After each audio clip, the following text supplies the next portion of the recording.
Imagine you're working on a song. Maybe you have a nice chord loop or something. It's been a couple hours, you're adding layers. Maybe you're working on the mix a little bit. And at some point you're starting to feel a little bit stuck in your chord loop. You'd like to switch it up a little bit, but you don't know how to do that. And you're a bit afraid to try chords that are completely out of the key because they feel so disconnected from what you've been doing before. You want to modulate, but you don't know how to do that. You don't know how to approach the new key, make it feel nice, make it feel like it makes sense to go there. Like there's a missing part of the puzzle. If you're that person, or you're just curious about how music works in terms of modulation, this video will teach you everything you need to know to become comfortable with the key change. We'll have a look at every possible type of modulation that happens in music. Sometimes you're being thrown into the new key without warning, and sometimes the two keys are so deeply connected that it's hard to consciously notice that something is happening. Except in all those cases, the body knows. The subconscious knows. People that don't know anything about music won't be able to explain what's happening, but everyone will feel that something significant has been happening as you modulate. By the way, for those wondering where I am right now, I'm on vacation from the music space station. Even astronauts get vacation. But I really wanted to make this video on modulation to show you how to travel in the keys. I'm trying a new video format here with the piano and everything, so tell me if you like it in the comments. Okay, let's go. Chapter 1, the truck driver's gear shift.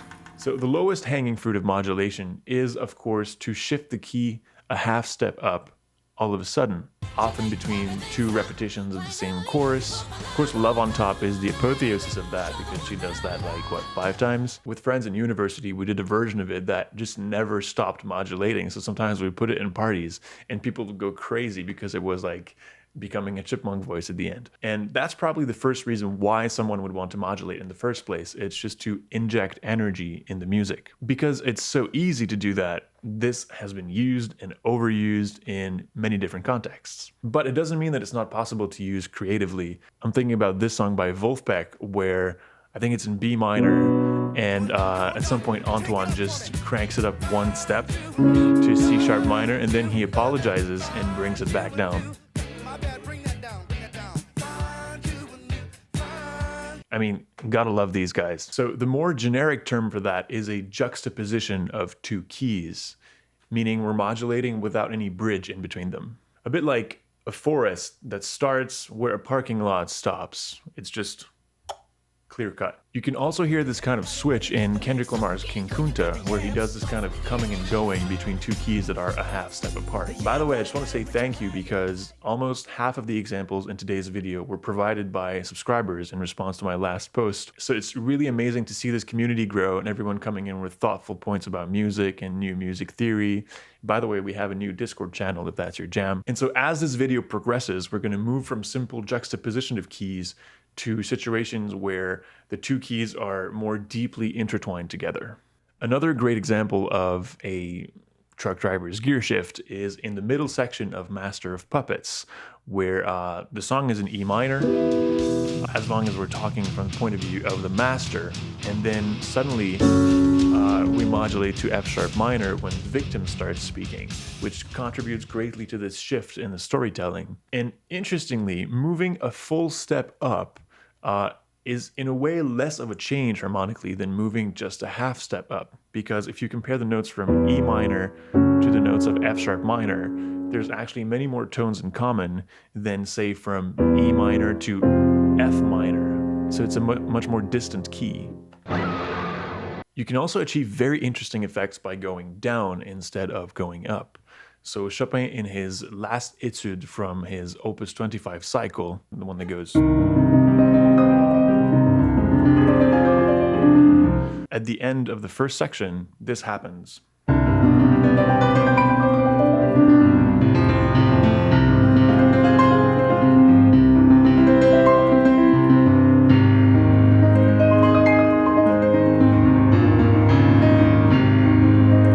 And it's one of the most powerful moments of the song because we're in C major. If we go through the chords together, this is a kind of G chord with a C pedal at the bottom. Then we go to an F chord, then to F minor, back to C, and all of a sudden,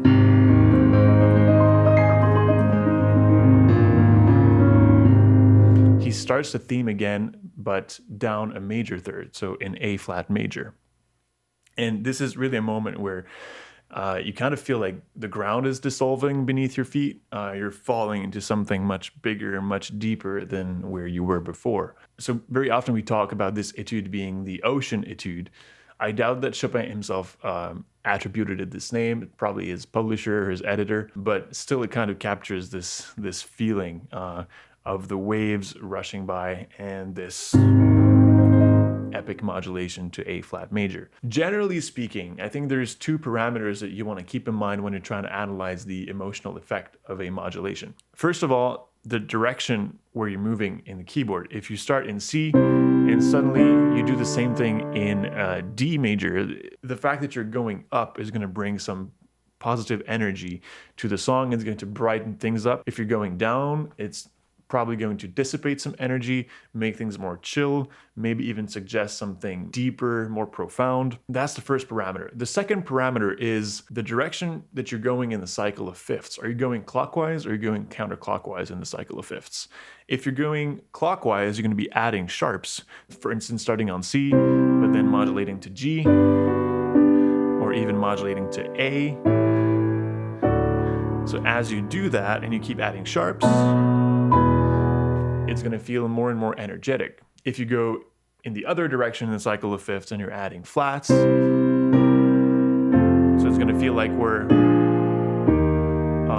going down a little bit, calming down. Those two parameters have similar effects, so they can either compound or cancel out, sort of. If you go from C to D major, then not only are you going up on the keyboard, you're also going clockwise in the cycle of fifths. It's going to be very bright.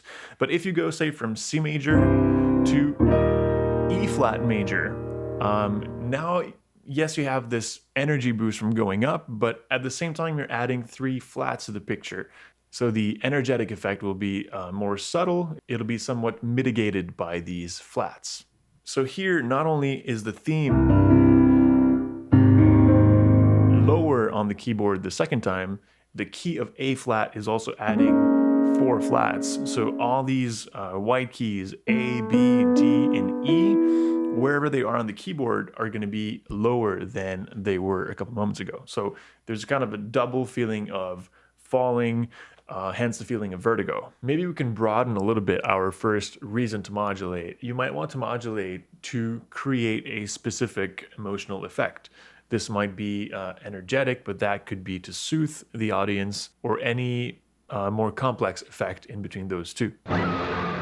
Do you know what other song modulates down a major third? I'm really excited to make this connection, but first I need to explain another concept, which is the monstrous power of the 2-5-1. If you're trying to modulate somewhere and you don't want to simply smash 2 keys together, you want to, work them a little bit, connect them, then the 2-5-1 is going to become your best friend. So this connects to the third reason why you might want to modulate, and that would be to broaden the harmonic landscape, to access new chords that were not available in your initial key. A couple of weeks ago, I did a video on secondary dominance, which is closely related to this. You can watch it if you want to, but I'm going to try to make this as simple and useful as possible. So consider the 7 degrees of your scale. Ultimately, they all want to fall on the tonic chord, which is sort of the great attractor. But each of those degrees also have their own gravitational pull, which is to say that if you're in C major, and you play a G chord, and you just stay for 2 minutes on that G chord, well, at some point, no one can argue that we're still in C major, because, we will feel that you have established a new center of mass. So that's what we mean by polarizing a degree. It's saying, okay, now this is the center of the harmony. Now every melody will sort of want to fall back on the G chord. At the end of Man in the Mirror by Michael Jackson, we have this very interesting segment. So the song is in A flat major. And at the end, we just sort of get stuck on a D D major 7 chord. I don't think I've ever heard anything like this before, just finishing on not the tonic and just keeping it for 2 minutes. You can hear the Lydian overtones on the D flat chord, which confirms that we're still in A flat, but at some point, this D flat chord has been there for so long that the ear kind of shifts and starts to think that this is the tonal center. So that's a polarization. Now the question becomes, can you do this faster? Do you have to spend 2 minutes on a chord to polarize it? There is a way to make it faster, and that's the 2-5-1. Here's how you do it. Let's pretend you're in C major. You want to polarize the 5th degree, the G chord. So what you're gonna do is you're gonna take the note that is 1 step higher, so that would be A. You'll build a minor 7 chord on it. Then you're gonna take the note that is a 5th higher than G, so D, and you'll build a dominant chord on it. So you go A minor 7 to D7, and then you can resolve on G. And now we're going to expect you to spend some time in the vicinity of G major. You will have sort of established G as a tonal center. I say sort of because we don't know yet if you're going to go straight back to C major afterwards, or if you're going to start a new section in G completely. But that is a tried and tested method for modulating to a key, is just to do a 2-5 of that key. Earlier today, I thought of an analogy for this 2-5-1 business. Imagine that the 1 is a very important guest that's about to arrive at an aristocrat's house in the 18th century or something. So the 5 of that person is the butler that's going to announce the Duke of Withersburg, and then the Duke of Withersburg arrives. So it's a very obvious way of announcing something, presenting someone. The 2 is like the rumors that are circulating among the guests before the butler makes a call. Have you heard? I heard the Duke is coming today. Yeah, he's about to arrive. And then the butler makes the call. So it's a much more discreet way of pointing at someone. And that's why the listener's brain accepts the 2 very easily, because it's just a minor chord, you know, what could go wrong? And then next thing you know, you have the 5 that is announcing the modulation and the 1 that is confirming it. Sometimes you don't even need the 2. You can just go 5-1 in the new key, especially if you're trying to surprise the audience, and that could be added to the list of reasons to modulate. A good example is Here, There, and Everywhere by the Beatles, where we have a section in G major.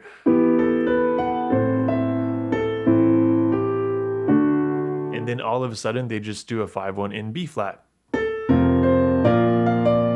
This bold statement of love, I want her everywhere, hitting you in the face along with this abrupt modulation.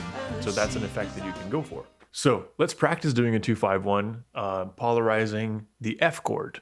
So let's say you're in C. Let me just reestablish the key of C real quick. Okay, and now we want to modulate to F. So what's the note that's 1 step above? You can pause the video if you want to figure this out by yourself. What's the note that's 1 step above? G, build a minor 7 chord on it. What's the note that's a 5th above? C, build a dominant chord on it. And now we're going to expect to spend time in the vicinity of F major. A good example of this is Beauty and the Beast. So the first one goes...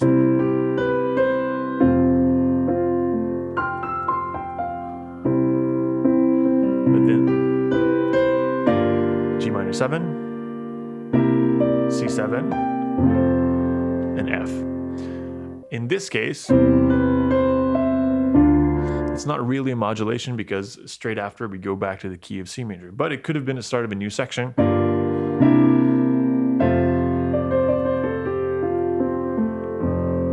We could have kept going in F major. It just depends of where you place it in the song. A very important point that's kind of hard to explain is that if you just stay in the same energy levels and you do a 2-5-1, it might not be enough to suggest a modulation. If nothing really happens apart from your 2-5-1, the ear is going to expect that it's just a temporary polarization and then we're going to go back to C. If you truly want to modulate, something needs to happen, some energy input. either a melodic energy input, either from a new rhythm that you add. The start of a new section is also very often used. And this energy that's coming from elsewhere will sort of transfer into the harmonic domain, and your modulation will be credible. We'll see this over and over again in this video, but in the classical style, have a look at this Beethoven sonata. Very chill section of the minuet. We're in B flat minor.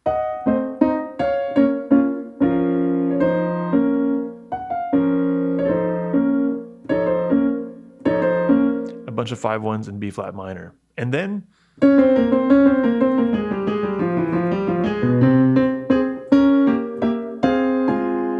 we're now firmly established in F minor. What happened there? Well, because there was so much energy in the melody, it sort of transferred to the harmonic domain and transformed this E flat into an E natural that allowed us to move to F minor. The modulation requires energy, and that energy has to come from somewhere. If you're going to do a 2-5-1 to approach a minor key, well, that's also totally possible, but there's a caveat. So you could be doing exactly the same thing with a minor 7 chord, any dominant chord, and that would also work because of the melodic minor scale, but I'm not going to get into the details of that. So you could go, in order to approach the D minor key, you could go E minor 7, A7, going to D minor, and then you are in D minor. Now, of course, from then on, you might want to use the B flat if you are trying to stay in this minor scale. Of course, if you modulate to a certain chord, now you probably want to use the scale of that chord to stay in this key. But that's not the most typical way of doing this. The textbook way of polarizing a minor key would be to use a diminished chord on the 2. So you would go E diminished to A7 and then to D minor. You can also add a minor 7th on the diminished chord, so E minor 7 flat 5, going to A7 and D minor. And as soon as you bring back the B flat to its original position of B natural, then I'm going to assume that you're leading us back to the original key of C major, which we probably won't have completely forgotten. It takes a long time to forget the original key, and that's probably the reason why most songs, they finish in the key that they started in, because there's this long-lasting memory, even if you're not consciously aware of it. Here we've polarized chords that were initially present in the key of C, but you could do that with any chord, really. It's very easy to just, okay, I'm in C major, I'm going to do a 2-5-1 in E flat, and then in A flat, and then go back to C. So back to this modulation down a third that got me so excited a moment ago. Remember when Chopin was starting in C and then just doing the same thing again in A flat major. So I told you there's another song that modulates down a third, and that is the amazing, hopefully, Hopelessly Devoted to You from Greece. Such an earworm.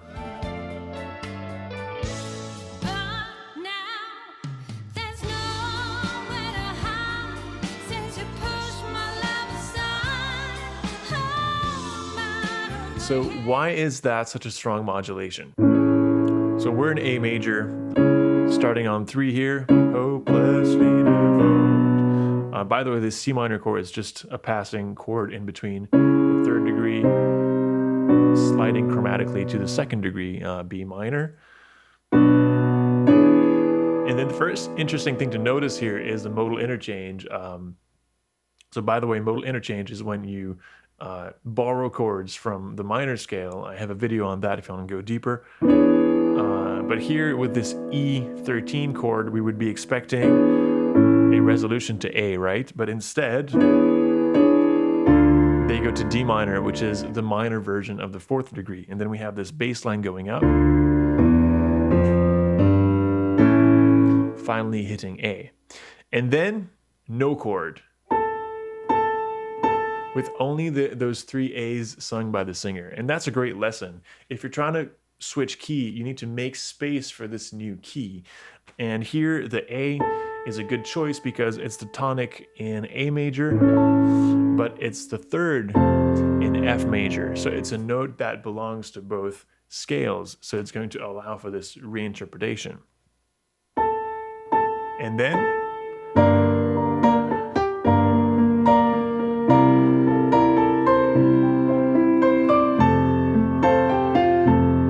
just enter the new key through a 2-5-1. We go G minor 7. That's a C. It's probably a C7. And then we hit F. Again, we're going down a major third because we started an A, and then we did this 2-5-1 going to F. Down a major third. And that's perfectly fitting because what happens in the chorus is this idea of you've pushed my love aside, very dramatic. So it's logical that we're going down. If we're going up, let's say we'd done 2-5-1 going up to C sharp major, that would have been strangely happy for the context. Of course, there's a lot of intensity that's being brought by the band at the same time. So it creates this interesting mix of energy and despair at the same time. And this A, which is the pivot note between the two keys, is also very practical because if you're going to compose a song and have a singer sing it live, he or she needs to have this bridge in their mind that this note is going to become this other note so it's also very practical of having this note that belongs to both keys instead of just going into a new key and expecting the singer to hit any note. Chapter 3. The devilish pivot chord. Okay, so now we're really getting into the heart of the matter since we're starting to really integrate the two keys together instead of just juxtaposing them. An essential element of this is the pivot chord, which, a bit like the pivot note, is a chord that's going to be present both in the key we're starting from and the key we're going to. So for example, if we look at the chords from C major, A minor could be used as a pivot chord if we're going to G major because it's the 6 in C major, but it functions as the 2 in G major. So we could go 1, 6, 6 equals 2, and then use this as a pivot to go to G major. In fact, this is probably the most or among the most used pivots in the history of classical music. 6 equals 2 is very common. Let me show a Bach example of prelude in D major.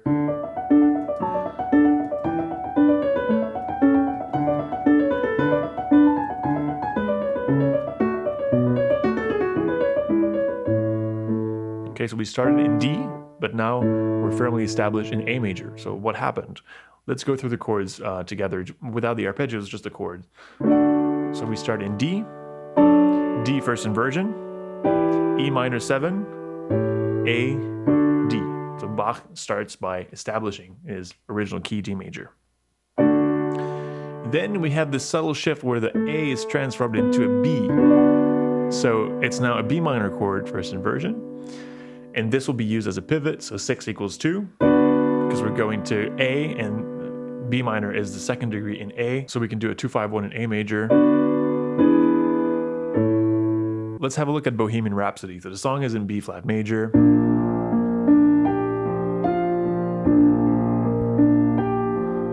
But at some point in the song, we're firmly established in E flat. We even have a little bit of modal interchange with the minor version of 4, and then we have this part.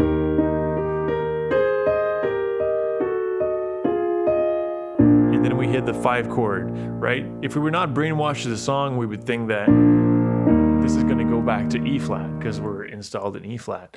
But since we know the song very well, we know that this is going to be a new tonal center.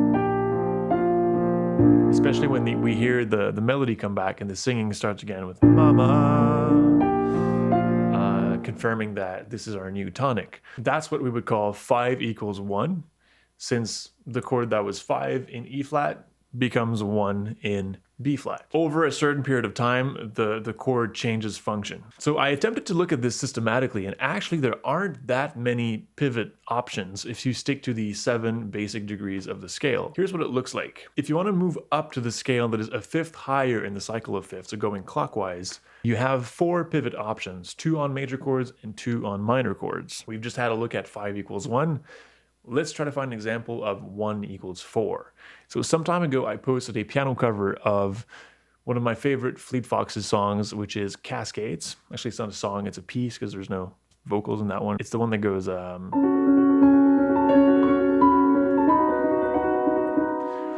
And that song is a bunch of 2/5s in different keys. So we have 2/5 in E,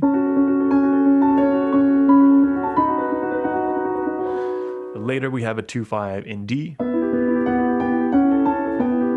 then a 2-5 in C. Later in the song, we're still in C major, and we have a section that goes like... So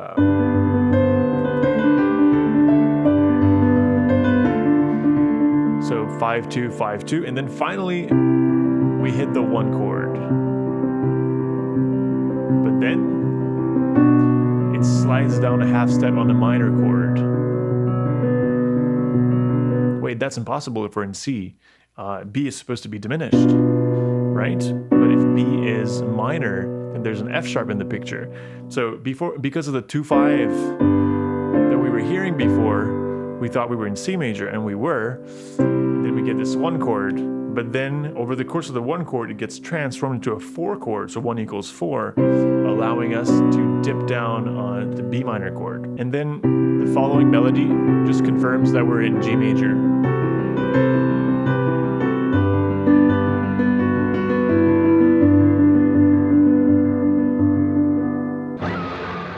Let me show you how Radiohead pivots on a minor chord in Karma Police. This one is very subtle and very interesting. We have this very iconic chorus. 3,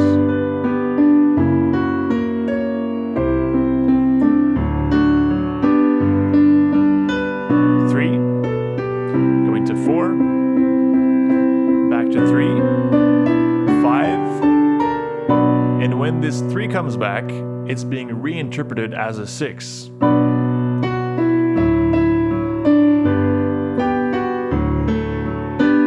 And what's weird is that all the chords are being used here, so B minor, D, and G, they all belong to both keys. They can be found in G and they can be found in D. And there's no C sharp in the melody. So why do we perceive D as clearly being the tonic here? And that's, I think, because of the melody, which points so clearly towards D with the F, E, E, D. And this pointing towards the F sharp, and then with the A, B, we're sort of outlining D pentatonic. And because we go back to the D chord so often, we never get the confirmation that we're in D. But because the melody is so clearly in D major, the path of least resistance is to update the global key. And of course, in the narrative, it fits beautifully with the lyrics of I lost myself. The guy is kind of waking up from a dream. So it makes a lot of sense to do a key change here. So one way of looking at this is, hey, it's super easy to modulate to a key that's a fifth above or below. You have 4 pivot options. You have a lot of chords in common. But actually, sometimes it might be easier to modulate to a key that has nothing to do with your original key, because then you're simply forcing the listener into completely new grounds.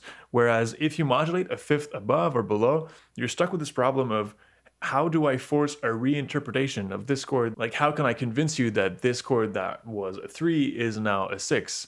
And this is where you need to be very thoughtful with the melody that you're using, and also the beginning of sections is generally where that happens. So the ear is like available for a key change at that moment in the song. Okay, let's switch to the other side now. Let's say you want to go to the key that is a fifth below. Again, you have 4 pivot options, 2 major and 2 minor. If you want to move down a fifth, a very easy way to do that is just to transform your 1 chord into a dominant chord, which will be a 5/4, and ta-dam! You're on 4. So you're going to see that a lot in the classical style. Let's look at a Beethoven sonata again, the Waldstein sonata. At the end of the development, we have this very intense section. I'm just going to simplify the left hand to a series of Gs because I'm too lazy to learn it properly. But anyways, we're in G.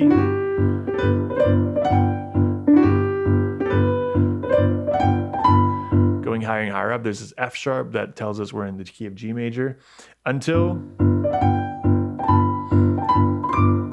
this happens, the F natural, which changes the G chord to a G dominant 7th chord, which hints at a modulation a fifth below.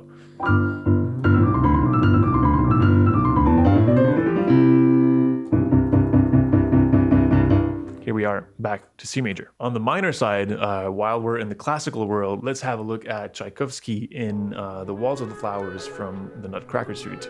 We have this long build-up where F sharp minor is being installed as the minor tonic, but then all of a sudden, the melody arrives and we're now firmly in D major. So it's like, oh, this chord that I thought was the minor tonic, 6, actually was only the 3, so 6 equals 3. Now we're going to try to reach keys that are a bit further away from C. We're going to try to go 2/5 ahead in the cycle of fifths, so from C to D.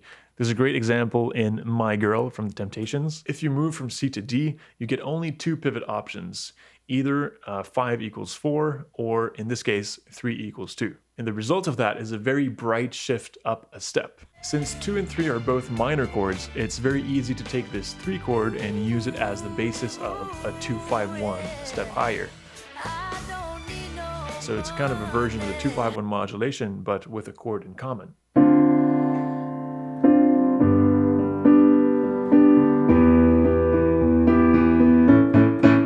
And again, this fits with the very optimistic lyrics of the song. If you're looking for a way to travel down 2/5, so from C to B flat, for instance, again, only 2 pivot options, either 4 becomes 5 or 2 becomes 3. The Beatles famously went for 4 becomes 5 in Penny Lane, which features a chorus that is a whole step below the verse.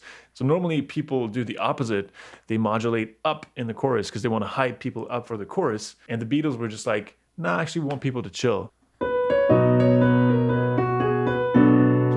So first thing is we have modal interchange. So we have a minor version of the B chord. We land on the flat 6, so the G chord in B major is not supposed to be there, but it's a borrowed chord from G minor. Again, I have a video on modal interchange if you want to check that out. But here we're safely back to 5. And this is heard as a 4. But then we understand that this 4 chord, the E, has been used as a 5 chord in A major, so we've modulated down a full step. So it makes the chorus more relaxed, more dreamy, to use a word of the lyrics. And then when we go back to the hustle and bustle of Penny Lane in the next verse, it's fitting to go back to B major alongside that increase in activity. So those are your options if you want to pivot on diatonic degrees, so degrees that are part of the natural major scale. Now let's open up the key to secondary dominance. Remember in chapter 2 when we were fetching the chord that is a 5th above and building a dominant chord on that to sort of introduce a new tonality? Well, that's a secondary dominant, and it's going to become your joker card when you're trying to modulate, because since all secondary dominants are the same, they're all dominant 7th chords, it's very easy to reinterpret them and use that as a portal to navigate to a new key. I'm just going to show one example here, but it's a very telling one. So it's What Becomes of the Brokenhearted by Jimmy Ruffin. So we're in B flat major, and there's a crazy overlap here between the lyrics and the harmony. So on the 1 chord, we're talking about happiness. Then when he's saying that it's an illusion, that happens on the 3rd degree, D minor, which we have associated previously with loneliness and despair in previous videos. When he says filled with sadness, that happens on the 6th degree, which we have associated with sadness. And then when we get to the confusion part, this is where the pivot happens. So he's using D7 as the pivot here, which in B flat is the 5 of 6, so the 5 of the minor tonic. He's saying, wait, this D7 chord also works in C. In C, that would be the 5 of 5. He hits the D7 chord, and then in time with the word confusion, he resolves that to a D diminished chord that can slide very easily to C major.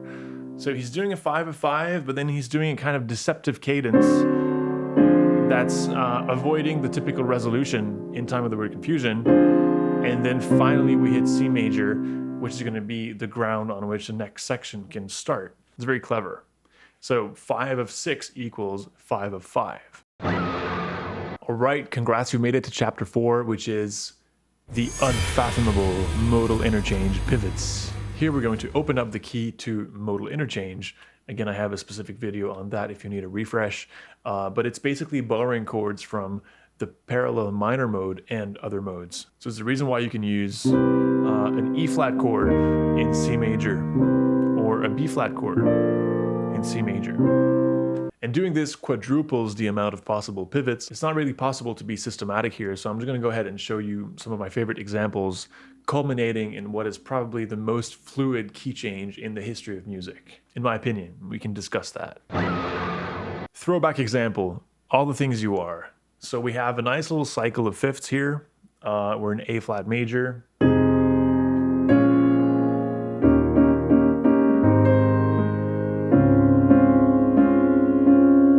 And this D flat major 7 chord, which is the 4 in A flat major, will be reinterpreted as a flat 2 in the key of C major, so as a Neapolitan degree. And this Neapolitan degree, like most Neapolitan degrees, wants to go to 5, and then land back on 1. So we had 4 equals flat 2. Then we switch to C minor, and we're going to repeat the whole sequence.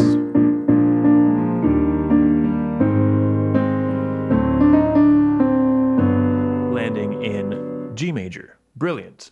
Brilliant. Have you heard of this app called Brilliant? So my channel is all about exploring the deep logic behind music, and that's exactly what Brilliant does in a bunch of other fields. It's an interactive learning platform that covers topics like math, science, AI, programming, among others. It also just looks great, and for me that's really important if I'm going to spend time there every day. But more than that, it helps you think better. Right now I'm digging into the scientific thinking and logic courses. Feels like a bunch of puzzles that unlock a more rigorous part of your brain. Thank you, Brilliant, for sponsoring this video today. So whether you've been a math person in a previous life or you're just looking for a smarter way to spend 5 minutes of your day, you can try it for free for 30 days by going to brilliant.org/purpasteur or scan the QR code that's right here. You can also click the link in the description to get 20% off your annual premium subscription. Okay, so slightly less throwback, but still throwback. Whitney Houston in I Have Nothing.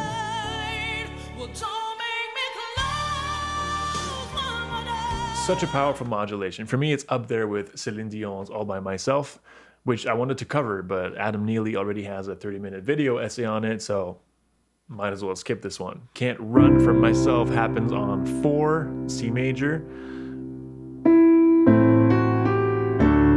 Then we have a 2-5 in G, and we finish on this D chord.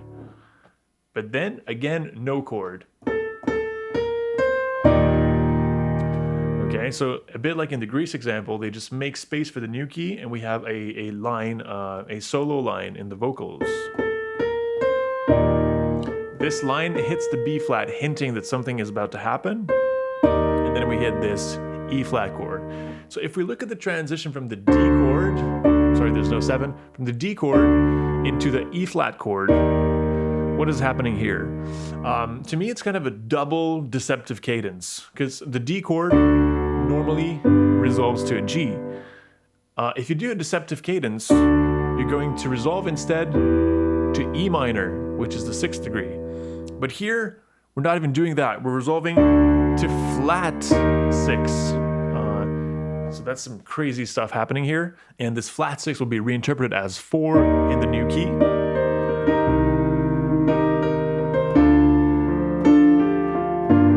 Finishing on 6, the minor tonic in G minor. Here's an example that will delight YouTube-savvy modern jazz fans by legendary duo DOMi and BECK in their song Take a Chance, which is massive, super interesting harmonically, but also very emotional. So we're kind of floating in this very hazy section with minor 11 chords. Nevertheless, we perceive the C as some kind of 4, so that gives us 3 and 6. And then we have this very interesting C sharp minor chord, which, come to think of it, is exactly the chord I was looking for at the end of my last video on modal interchange. I was trying to find a flat 5 minor chord. And here we're in G, and C sharp is the flat 5, and it's minor. Here it's functioning just as a chromatic approach of the C major 7 chord. But keep this chord in mind. It happens a couple times. 4, 3, 6, flat 5 minor, going to 4, 3, 6, until the last time. We have this very iconic bass line spelling out a C sharp major chord. So the flat 5 chord is now major, and guess what? This chord will become the tonic of the new section, which is in C sharp major. So we have a situation where this flat 5 chord becomes 1. That is hardcore. And again, this key change maps out beautifully with the lyrics. hold on, just forget the past version of myself. I'm a new person now. So it's really emotional. All right, you've made it to the end of this video. So first of all, thank you for being here. Let me share the greatest modulation of all time, which has been suggested by a subscriber, by the way. And I'm talking about Give Me the Night by George Benson. So give me the night. So, of course, we're in F minor or A flat major. It's a very stable song throughout. We're very strongly anchored in F minor. Of course, the bridge of that song modulates the part that talks about a ride through paradise. So the part that goes...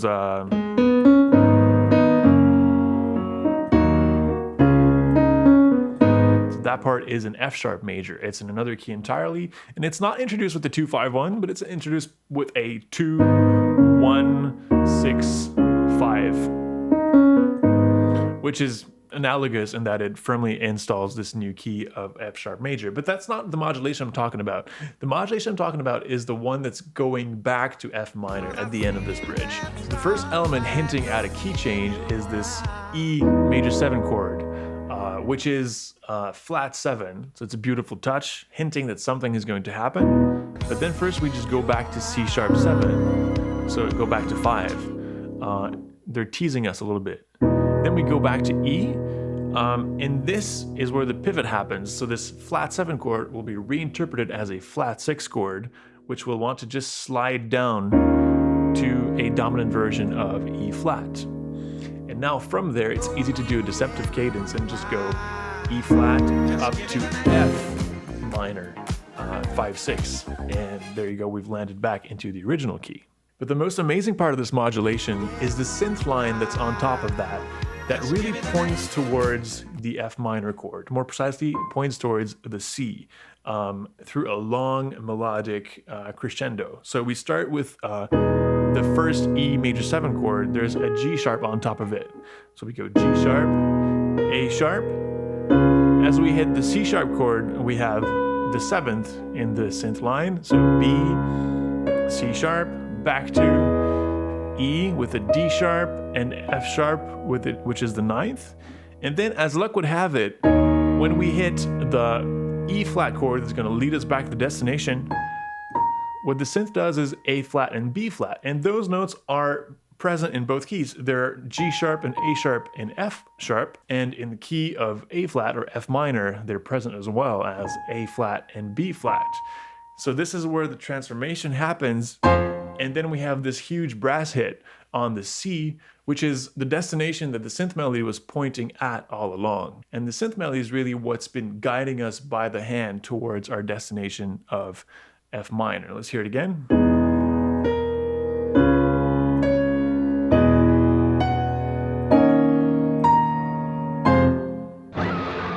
So in this video, we had a look at simple juxtapositions where you can simply switch keys without warning and create different emotional effects depending on where you're going up, down, clockwise, or counterclockwise in a cycle of fifths.